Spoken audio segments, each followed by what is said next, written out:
Dear students, let us start the discussion on today's newspaper, that is 17th February 2017.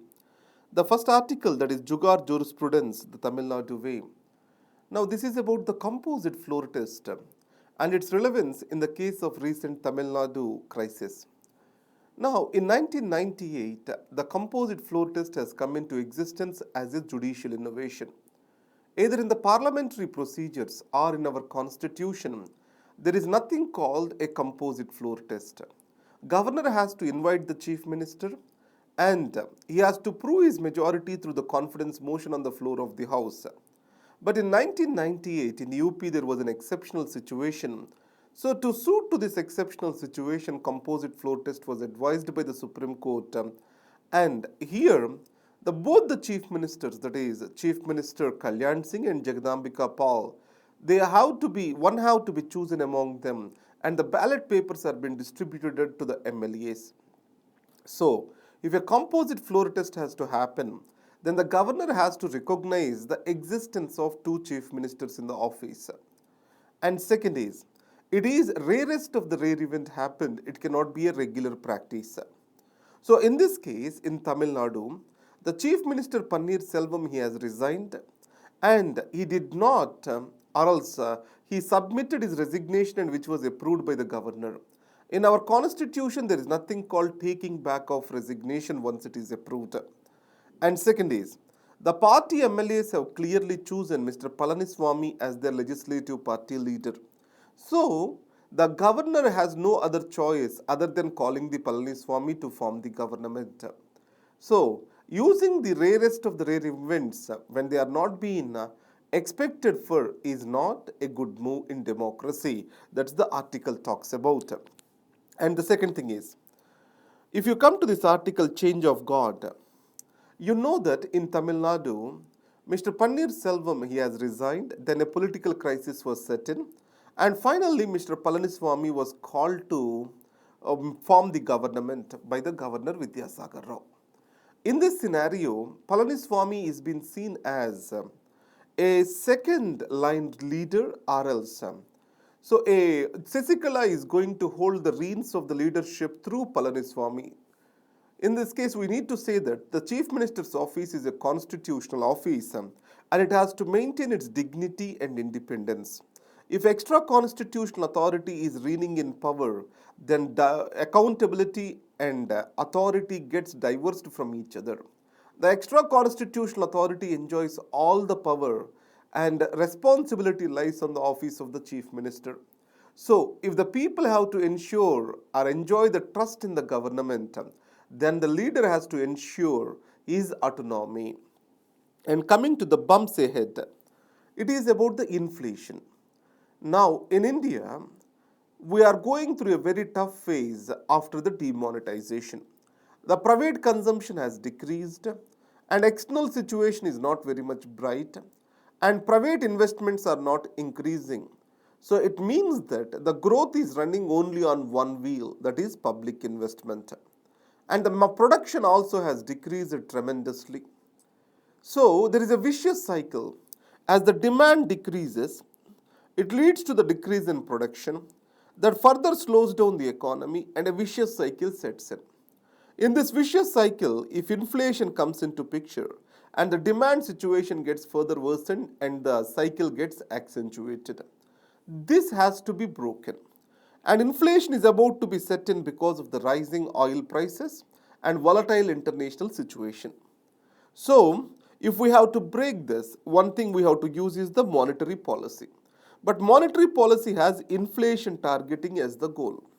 In this context, only the policy instrument which the government shall use is the fiscal policy. If government through one or the other measure cannot rein in the inflation, then monetary policy itself becomes futile to induce the growth in Indian economy. That's what this article talks about. Now, on the OpenEd page, I have got the beautiful article which is very much relevant to our syllabus. Should elections be state funded?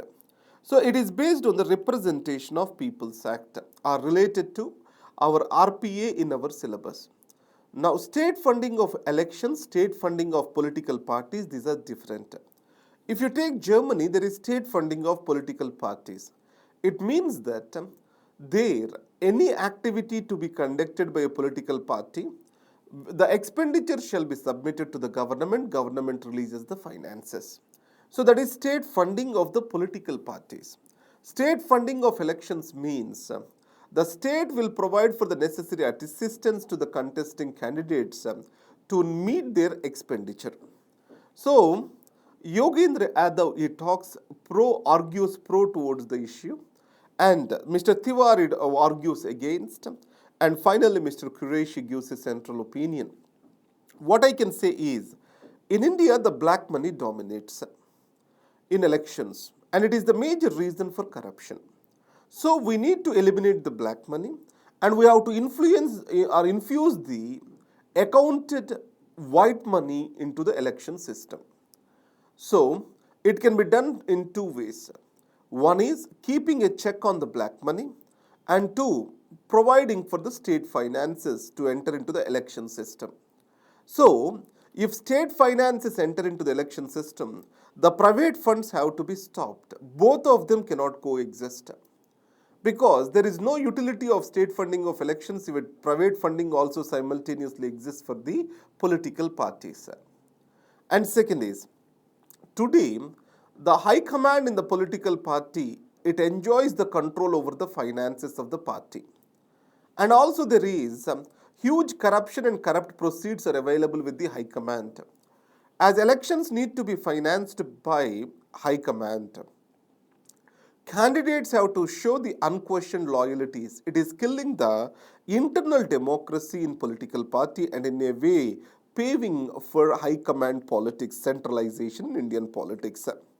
And then it is another criteria what it stated is, another reason what we can state it is, the state funding of elections also provides entry level candidates to contest the elections without any political history. It means that the new entrants comes up to contest the elections, and it will broaden the electoral debate or electoral fight in India. That will enrich the democracy. And on the counter argument is this, it is practically not possible in India. Because we have multitudinal parties, how the fund has to be devolved to them, etc. is not possible. So here we need to quote one study, a study by Political Finance Regulations around the world. It was given by Institute of Democracy and Electoral Assistance, and it stated that 71 countries follow the electoral state funding of the elections. In this, what is the practice they do is, based on the vote received by a particular individual, they will give the finances to him. Let's take, in this case, what Yogendra Yadav says is, for every vote received by an individual, 100 rupees have to be paid to the candidate. And minimum votes he has to be received is 1%. And the total amount shall be 2 times the allowed amount by the election commission. So in that way, the certain checks and balances can be created. When it was possible in 71 countries, it will also become possible in India. That's what Mr. Qureshi talks about. Qureshi goes ahead and how this has to be financed. He recommends for creation of an election fund where all the corporate companies or private individuals can donate. And this fund can be used for financing or funding the elections, funding the political parties. That's what Mr. Qureshi talks about. And finally, what I can say is, the Indian or other counter argument is this.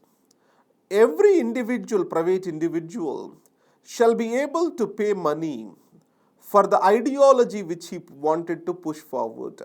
It is his democratic right how to spend his money. So he can make his voice audible through the political parties by providing for their necessary finances. So we cannot take away that.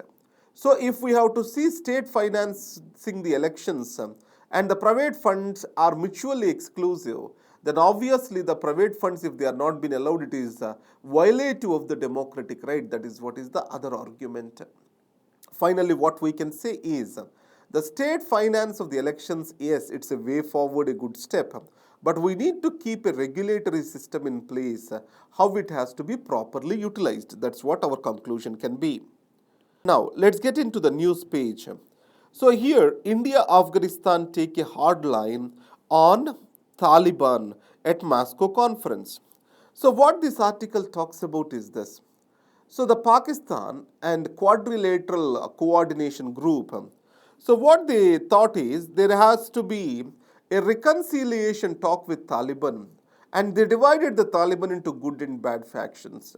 From very beginning, India has opposed to this, and it wanted to have a solution to the problem of Afghanistan, which is being coming through the participation of the Afghans. So, a terrorist is a terrorist. There is no good terrorist or bad terrorist. That is what is India is arguing for. And next is, the talaq case may go to constitutional bench. Talaq, polygamy, halala, are they are violative of the rights of the Muslim women. That is what is the case filed before the Supreme Court, and court is referring the matter to the constitutional bench. Here, the article which is coming into question is Article 13. What it states is, the state shall not make any law before or after that violates the fundamental rights. It means the word law, what does that mean? It was given the broadest definition possible.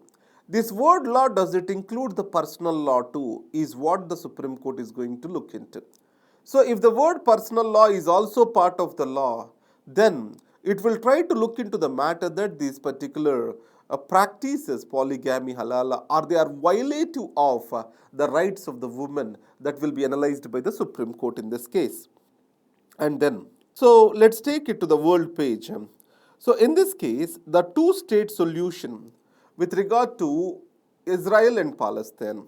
So the two-state solution, what it talks about is, we have to ensure, or else providing for a separate state of Palestine next to Israel is the way forward, and it is the most accepted solution. And the Trump is moving away from this decade-old policy of the United States of America, which has guided the discussions between Israel and Palestine. So which can be stated as a retrogressive step. So these are the articles for today. As usual, the notes was given to you. And in these notes, I tried to give you a detailed notes on the state funding of elections. Please go through that. And also, Association for Democratic Reforms, it has stated more than 69% of the money which is received by the political parties in India is unaccounted or from anonymous sources. So that we need to be clear in enriching our answer. So try to go through this and upload or else improvise your representation of People's Act notes. Thank you very much and all the best.